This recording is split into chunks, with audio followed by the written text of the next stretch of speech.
मैं रिपीट कर रहा हूं इसे कि अगर हमारे पास एक क्यूबिकल कंटेनर है, उस कंटेनर में कोई आइडियल गैस रखी है, तो according to the concept of kinetic theory जो हमारे आसपास उस गैस मॉलिक्यूल्स के आसपास जो हीट एनर्जी है उसे वो गेन कर लेते हैं in form of kinetic energy और they are in a state of random motion.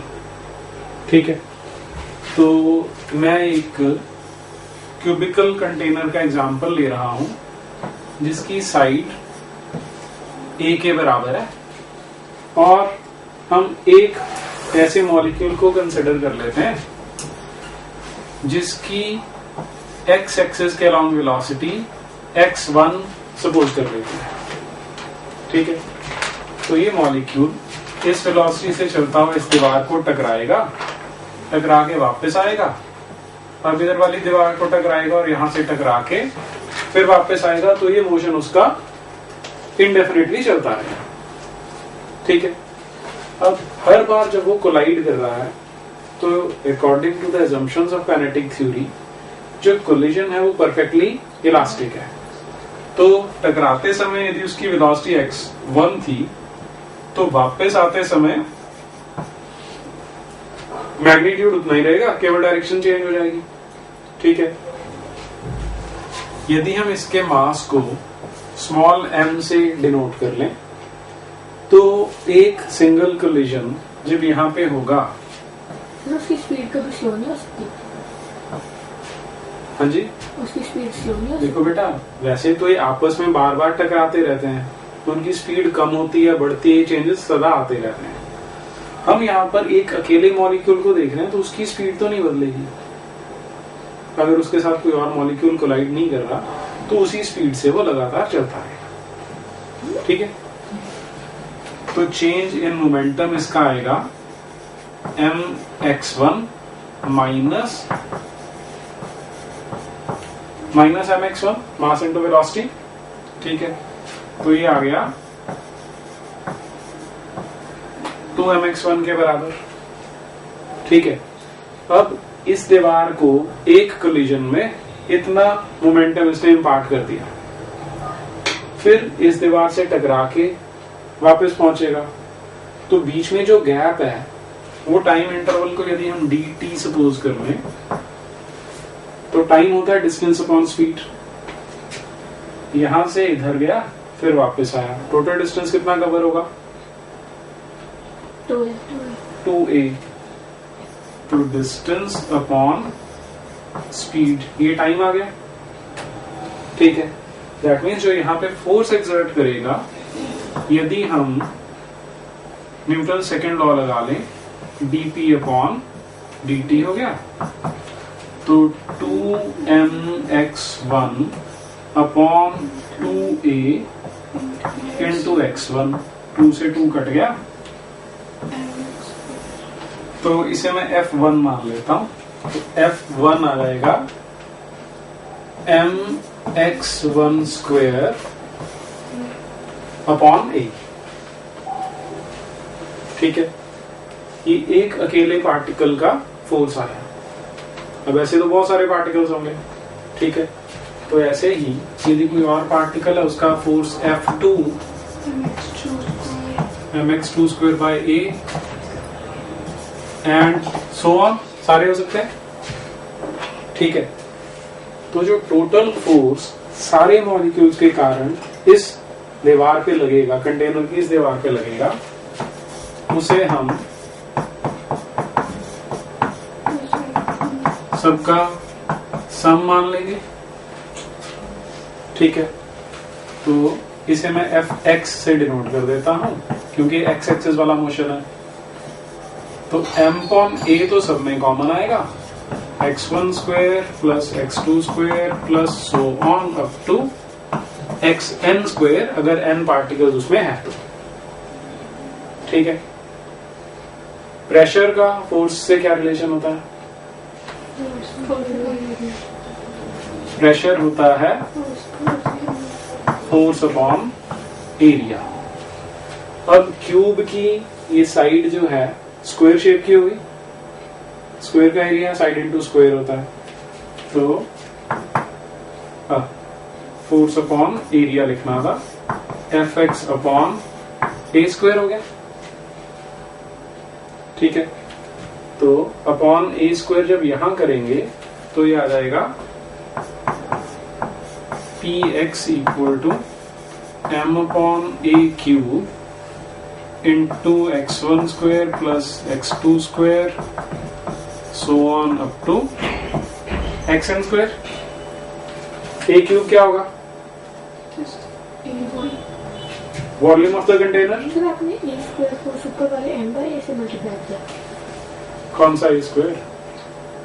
A last पे एक बार समझाना है पूरा। ये फोर्स था, उसे एरिया से डिवाइड करना था, एरिया ए स्क्वायर है तो अपॉन ए स्क्वायर करेंगे तो ए क्यूब हो जाएगा। ठीक है, तो प्रेशर अलोंग एक्स एक्सिस आ गया m upon V X one square plus X two square plus so on up to X N square. ठीक है, सिमिलरली अगर हम अलोंग y एक्सिस निकालेंगे तो m अपॉन v, उधर वाली वेलोसिटीज ले लेंगे एंड ऐसे ही pz भी निकाल सकते हैं। ठीक है, इतना समझ में आया? तो पहले इतना नोट करते हैं फिर आगे करेंगे। हेडिंग लिख लो, pressure exerted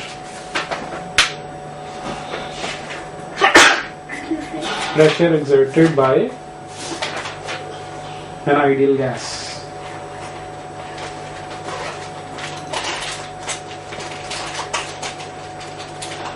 Consider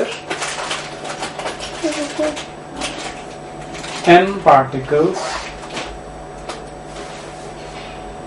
Consider n particles of an ideal gas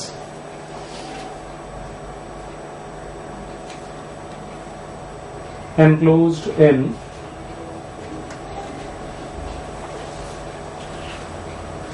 a cubical container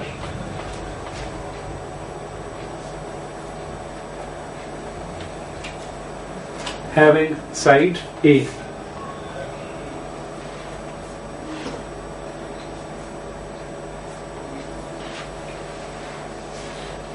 The force exerted by one particle of mass m traveling along x-axis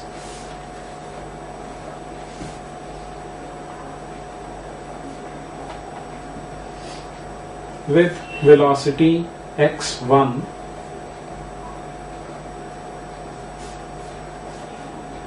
during a perfectly elastic collision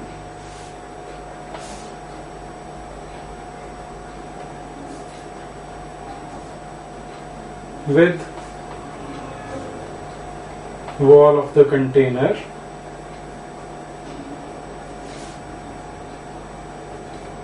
can be calculated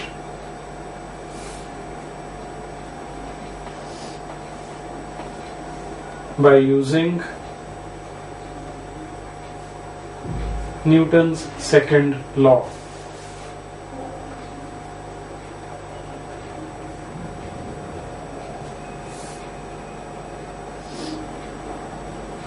The change in momentum will be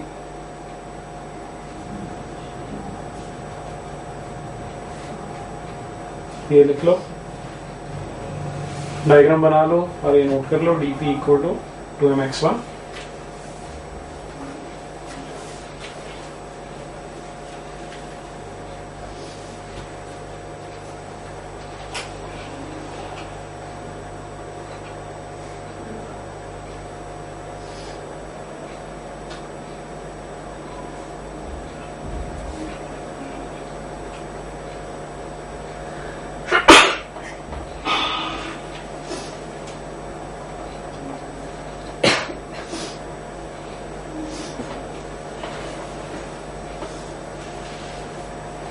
कर लिया?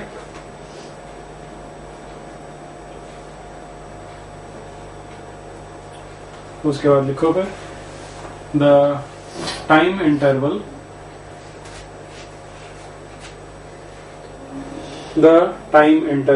between two successive collisions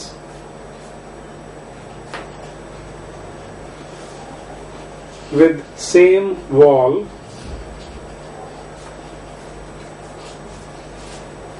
will be, ये note कर लो,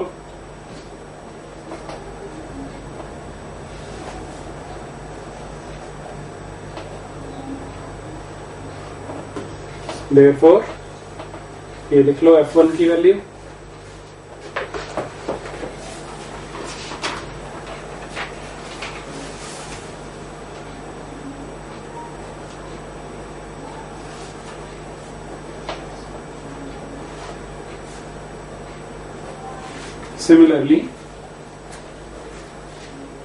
similarly force exerted by different particles will be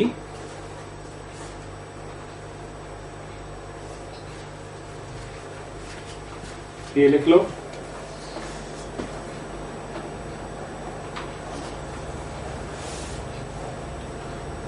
and total force will be, ये वाली दोनों steps लिख लो,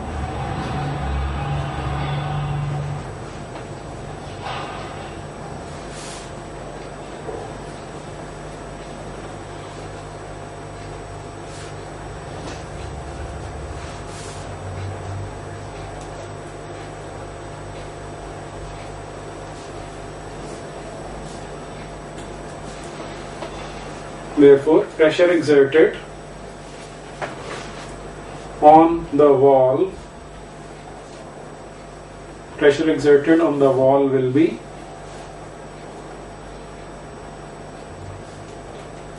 यहां तक नोट कर लो पूरा,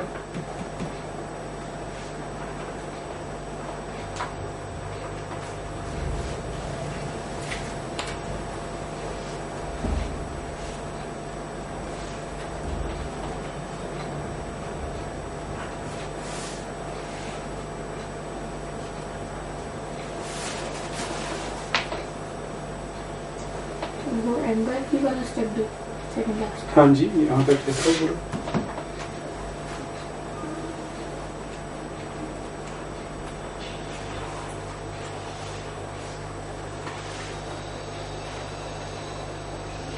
similarly pressure along y-axis and z-axis will be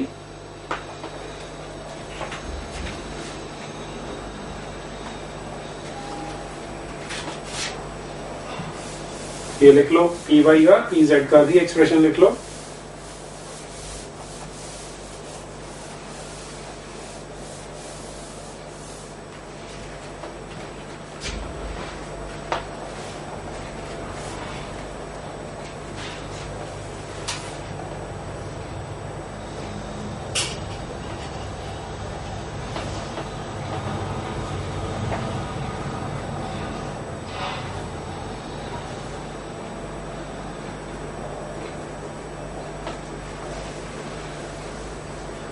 आगे लिखो since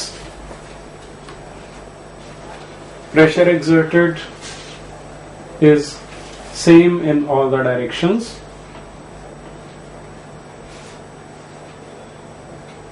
therefore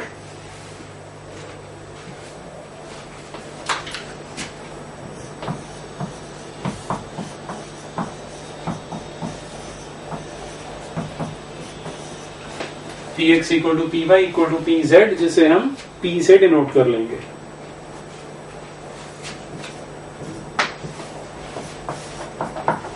तो P को हम इन तीनों की औसत से, इन तीनों की एवरेज से भी निकाल सकते हैं। P हो जाएगा Px plus Py plus Pz upon 3।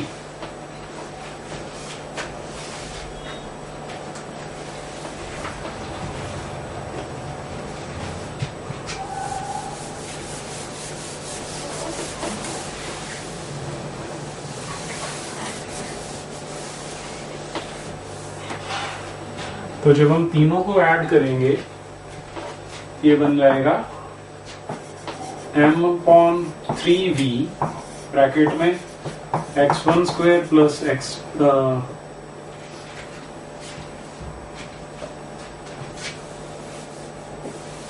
x1 square plus y1 square plus z1 square plus x2 square plus y2 square plus z2 square plus so on up to n particles.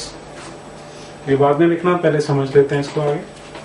इतना clear हो गया सबको? ठीक है। अब यहाँ x1 है पहले पार्टिकल की velocity along x axis, y1 है उसकी velocity along y axis, z1 है उसकी वेलोसिटी अलोंग z एक्सिस। ठीक है। तो यदि हमने इस फर्स्ट पार्टिकल की रिजल्टेंट वेलोसिटी निकालनी हो उसे हम c1 से डिनोट कर लेते हैं। तो क्या होगी? x1 square plus y1 square plus z1 square का अंडर रूट। जैसे पाइथागोरस थ्योरम लगाते हैं, x square plus y square equal to hypotenuse square होता है। तो यहाँ ये तीनों कोऑर्डिनेट्स के अलोंग है, तीनों कोऑर्डिनेट एक्सिस के अलोंग है, तो हम तीनों के स्क्वायर्स का सम लेते हैं। ठीक है। देयरफॉर प्रेशर हो जाएगा m/3v into c1 square plus c2 square plus so on up to cn square. c1, c2, c3 उनकी इंडिविजुअल वेलोसिटीज हैं हर एक पार्टिकल की। क्लियर है यहां तक? ठीक है। तुम लोगों ने केमिस्ट्री में रूट मीन स्क्वायर वेलोसिटी पढ़ी हुई है? क्या होती है?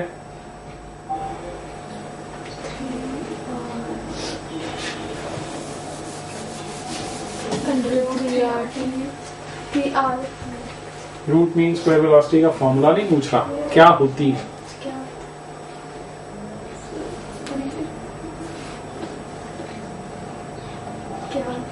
इसको उल्टा प्रोसेस में चलाओ। रूट मीन स्क्वायर, पहले सारी वेलोसिटीज का स्क्वायर कर लेते हैं। अगर मुझे आरएमएस वेलोसिटी बतानी है, सी बताना है, तो सबके स्क्वायर्स किए, फिर उनका मीन निकाला,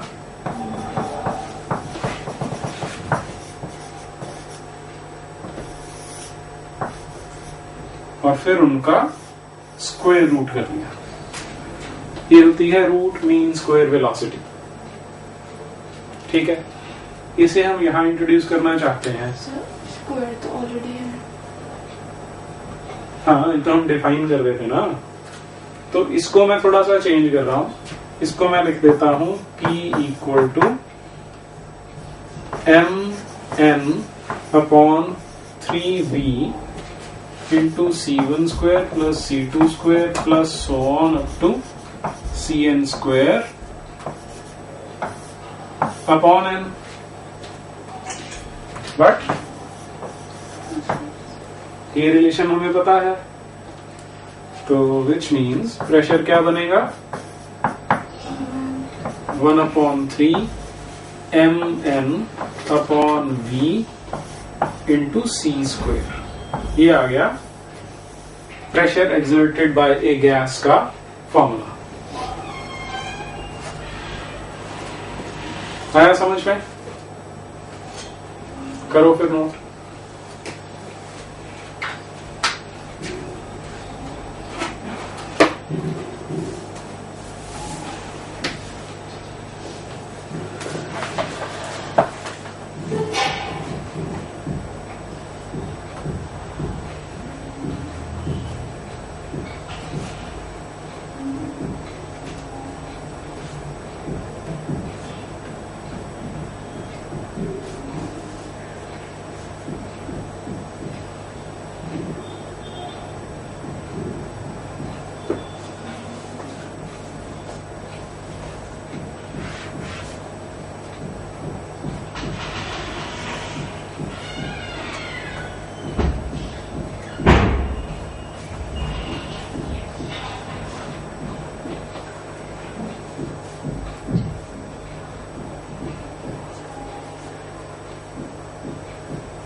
एन हमने मल्टीप्लाई और डिवाइड दोनों की है।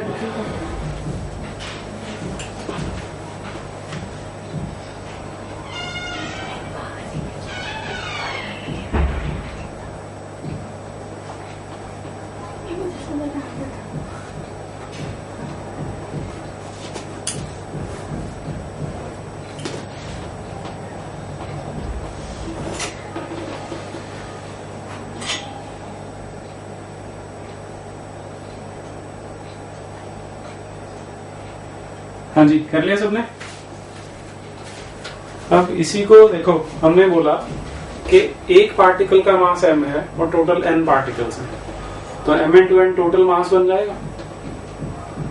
मास अपॉन वॉल्यूम क्या होता है? डेंसिटी।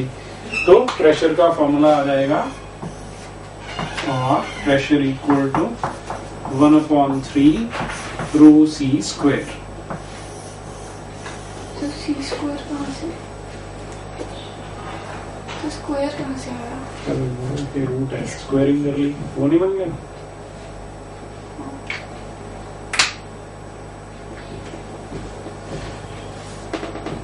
कर लिया जी। फिर इसी से हम छोटे छोटे 2-3 फॉर्मूले और भी बना सकते हैं। अगर आइडियल गैस इक्वेशन लगाएंगे इस पे, तो PV इक्वल टू nRT होता है।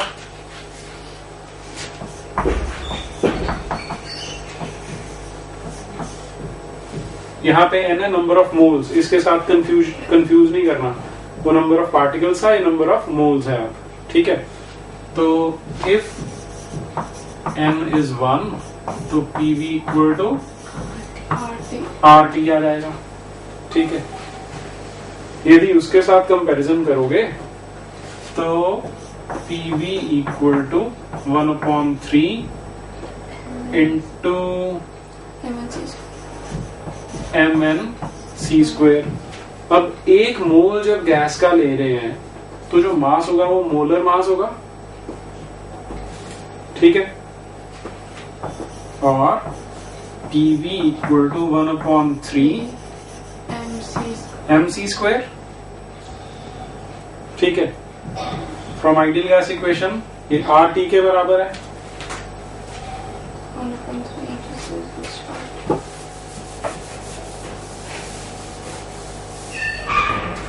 और RT equal to 1/3 MC square. Therefore C equal to 3RT upon M under root. ये जो अभी बोल रहे थे formula, root mean square velocity. Heading लिख लो, relation between root mean square velocity and absolute temperature of gas.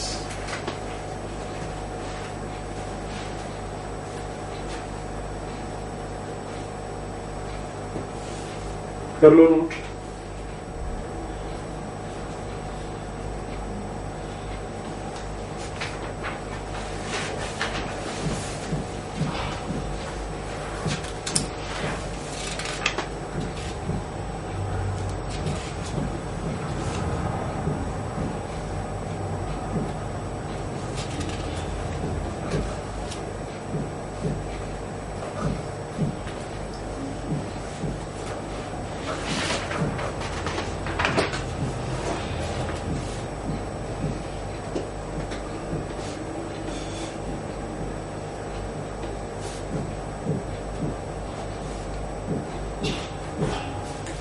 Done.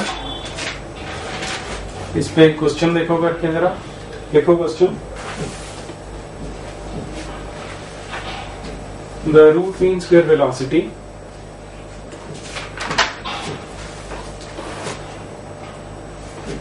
Of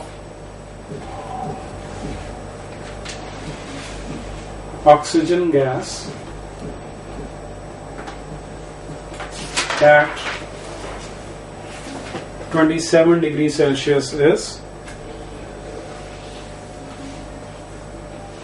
C. Find its value in SI units.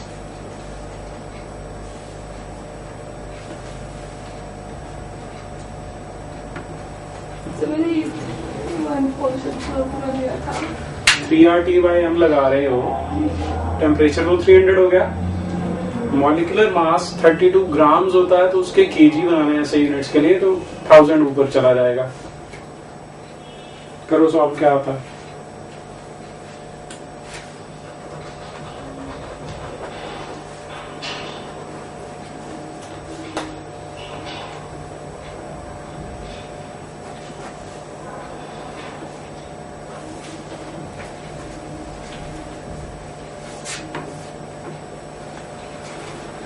मैंने इसको राउंडिंग ऑफ कर दिया है बस, कि 32 को 300 पे काटते समय में 10 से काट दिया, और 3 इंटू 8.3 अप्रोक्सीमेटली 25 होगा। 25 का रूट 5, और ये 10,000 का स्क्वायर रूट करोगे तो 100, तो 500 मीटर्स पर सेकेंड अप्रोक्सीमेट इसका आंसर है। क्या हुआ यहाँ? 8 3 24 होता है, इसको अप्रोक्सीमेटली करके देख ले, मल्टीप्लाई कितना आता है, 25 आ जाएगा। नेक्स्ट क्वेश्चन लिखो।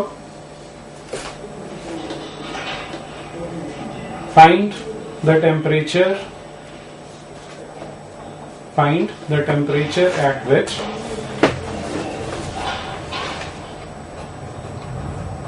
Root mean square velocity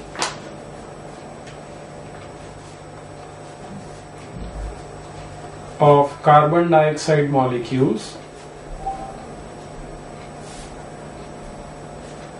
will be twice of their speed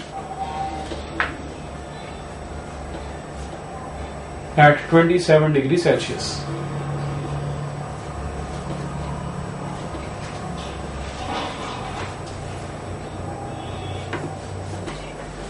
यही वाला फॉर्मूला फिर से लगाओगे। अब 3 और R कांस्टेंट है, मॉलिक्यूलर मास कांस्टेंट है, तो आपने सिर्फ ये ध्यान रखना था कि C is directly proportional to T under root, और C1 by C2 equal to T1 upon T2 under root. तो हमें इसमें बोला है कि वेलोसिटी डबल करना है, तो सेकंड केस में वेलोसिटी 2C1 हो जाएगी। पहला टेम्परेचर है 300 अपॉन T2 अंडर रूट, ये कैंसिल कर दिया, स्क्वायरिंग कर देते हैं तो 1/4 इक्वल टू 300 अपॉन T2, तो T2 निकाल लो, 1200 केल्विन आ जाएगा।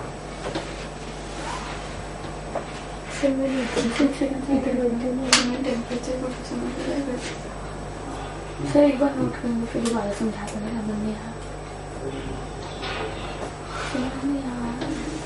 हाँ बहुत मुश्किल है, देखो ना 3RT/m अंडर रूट है, तो 3 कांस्टेंट है, R कांस्टेंट है, मॉलिक्यूलर मास वेरिएबल होता है, लेकिन क्योंकि उसी गैस की बात हो रही है तो मॉलिक्यूलर मास भी कांस्टेंट रहेगा, तो केवल टाइम टेम्परेचर बच गया जो वेरिएबल है, तो C is proportional to T under root, C1 by C2 equal to T1 by T2 under root. इसमें वैल्यूज डाल देना। 300 क्या आया, कहाँ से आया? 27 डिग्री सेल्सियस के केल्विन बनाओगे तो 300 केल्विन बनेगा।